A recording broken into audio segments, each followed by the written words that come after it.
Olá, vamos falar do Phaedon. Hoje vamos falar desse importante diálogo de Platão. Platão não é o meu favorito, mas é muito importante. Esse diálogo é nos últimos momentos de vida do Sócrates, antes da sua morte. Lembrando que ele foi condenado à morte por desviar a juventude e não acreditar nos deuses gregos. Mas, ao contrário do que esperaríamos, não é um diálogo sobre medo, é um diálogo sobre alma, verdade e imortalidade da nossa alma.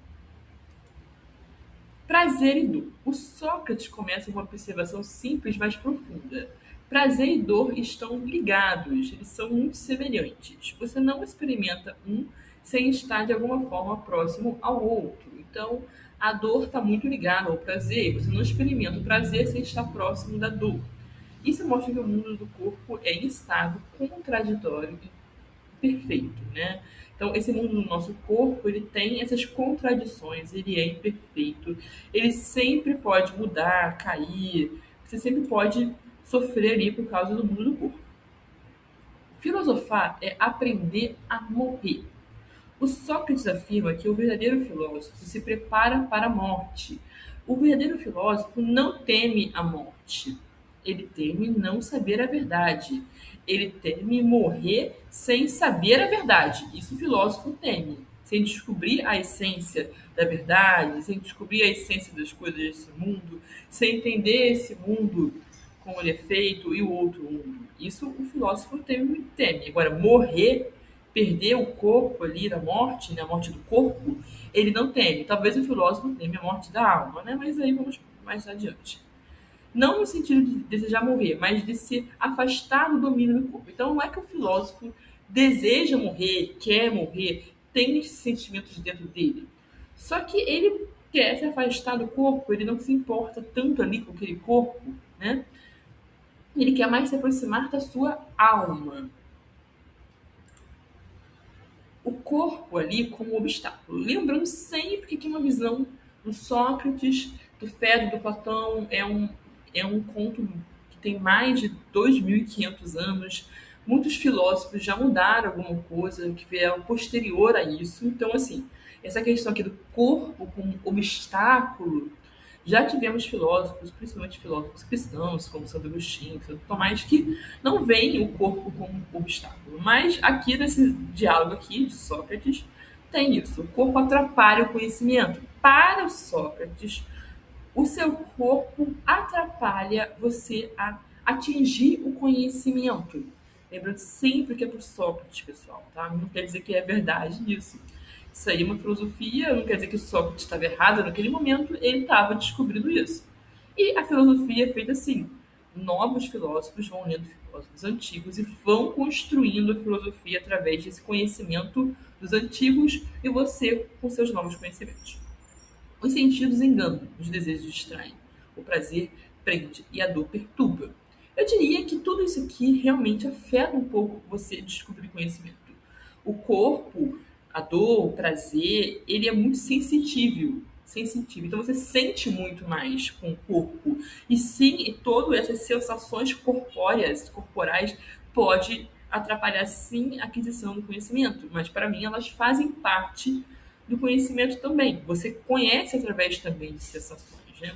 É só talvez você aprender a dominá-los, a não serem dominados por elas, e sim dominar esses prazer, dor.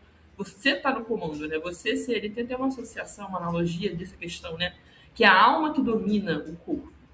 Seria assim. Isso é o que eu estou falando um pouquinho. O corpo é responsável por guerras, ambições e conflitos. Isso aqui é o Sócrates falando. A alma é a verdade. A verdade não é captada pelos sentidos. Ela é acessada pela alma. Conhecer é um ato da alma, não do corpo. Eu acho que diria que é um ato ali do corpo e da alma, tá? Você conhece também através das sensações. Você não pode deixar apenas as sensações, seria a única forma de você conhecer. Mas aí ele diria que não é conhecer. Eu acho que a gente conhece através do corpo e da alma, através de sensações corpóreas, do tato e tudo mais. Mas aqui está falando do Fedro. Argumento dos contrários. Tudo vem do seu contrário. Vida vem da morte e morte vem da vida. Se não fosse assim, tudo acabaria morto. Logo, a vida nasce da morte e a alma continua existindo. Aqui ele está falando muito da vida eterna, né? Que a alma permanece mesmo com a morte do seu corpo. A sua alma, ela vai permanecer mesmo com a morte do seu corpo. Argumento da reminiscência. Aprender é lembrar, para o Sócrates. Quando reconhecemos o belo, o justo ou o igual, não aprendemos do zero. Isso indica que a alma já possuía esse conhecimento antes de estar no corpo. Logo, a alma existia antes do corpo. Ela veio antes do corpo e ela permanece além do corpo. O mundo visível versus o mundo invisível. O mundo visível é mutável e imperfeito. Todos concordam com isso, né? Que o mundo que a gente vê, o mundo que está aqui, que é o mundo visível, esse é o mundo que nós estamos vendo. Ele é imperfeito, ele vai mudar. O mundo invisível é eterno e verdadeiro. Esse mundo invisível, nós não conseguimos ainda atingi-lo, ainda vê-lo com nossos olhos, cara, de corpo, né? Com nossos olhos de agora. Nós não conseguimos atingir esse mundo visível, nós não conseguimos olhar esse mundo invisível, né? A alma pertence ao invisível, o corpo ao visível. Compreenderam? Que a alma pertence ao visível, ela consegue atingir o invisível. A alma governa o corpo. A alma deve governar, como eu já falei antes, que a alma deve governar e o corpo deve obedecer. Então a alma tem que estar acima do corpo. Ela que governa o corpo, não o corpo que governa ela. Muitas vezes o nosso corpo acaba governando a nossa alma. E isso vai trazer. Não é o certo. Vai trazer desordem para a gente, vai trazer desordem para a nossa alma. A alma é mais próxima do divino, do transcendental, do superior, enquanto o corpo é instável, ele sofre mudanças. Pureza da alma. Se a alma vive presa aos prazeres, desejos e ao corpo, torna-se impura. Se vive voltada à filosofia, à busca da verdade, ela se purifica. Né?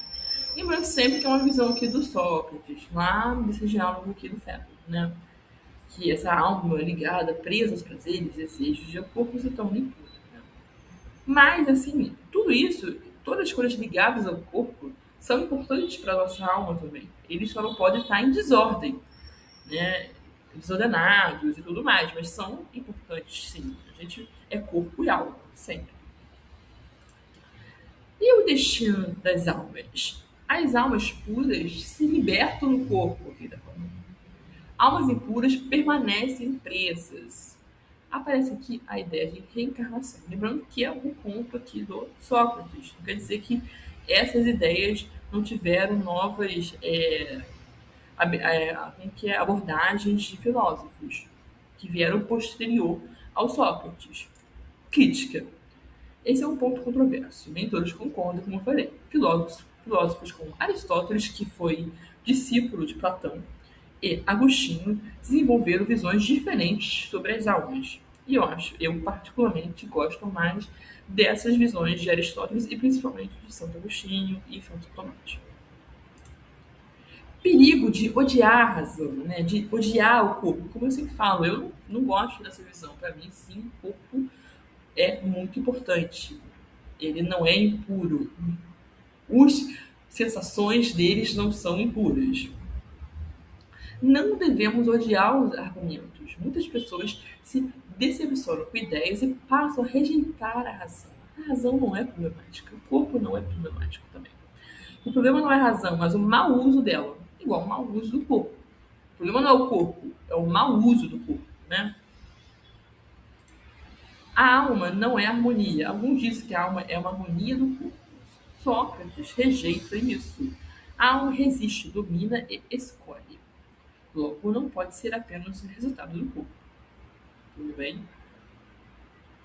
E nesse ponto, aqui nesse diálogo, tem um pouquinho dessa questão da teoria das formas, que é algo que eu acho difícil, mas eu gosto bastante.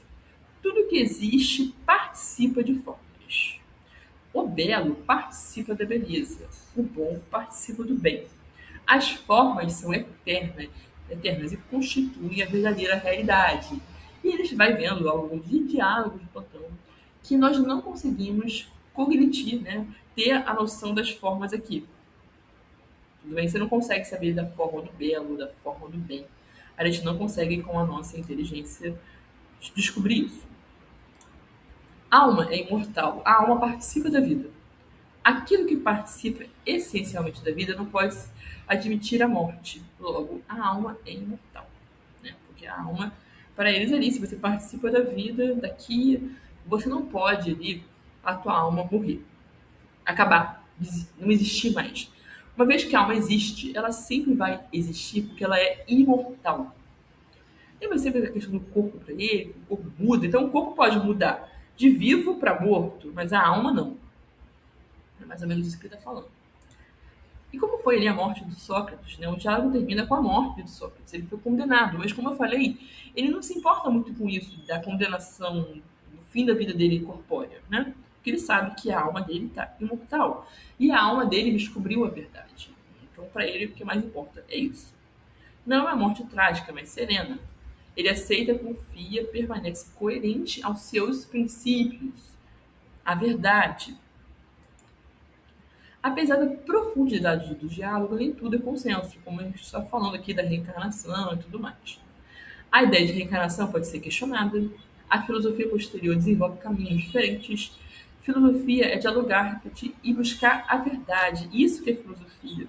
É pegar os filósofos antigos, dialogar com eles, refletir com eles e buscar a verdade. E talvez ver que aqueles filósofos, naquele momento, não conseguiram atingir a verdade. Isso não faz deles ruins.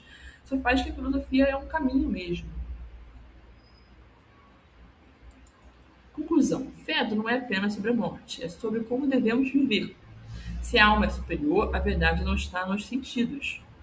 A vida filosófica, a vida filosófica purifica. Então, o argumento final é: vamos estar vivendo para o corpo ou para a alma? Eu diria que vivendo para o corpo e alma, porque nós, seres humanos, somos compostos por ambos. Ambos são muito importantes. Tudo bem? Essa foi a minha leitura aqui do Fedon, lembrando que a minha leitura pode ter erros, não sou nem graduado em filosofia nem nada, mas é a minha leitura. Se você tiver contribuição, alguma coisa, coloca nos comentários para a gente poder conversar e dialogar também sobre esse interessante diálogo de Platão que é o Fedon. Até o próximo diálogo.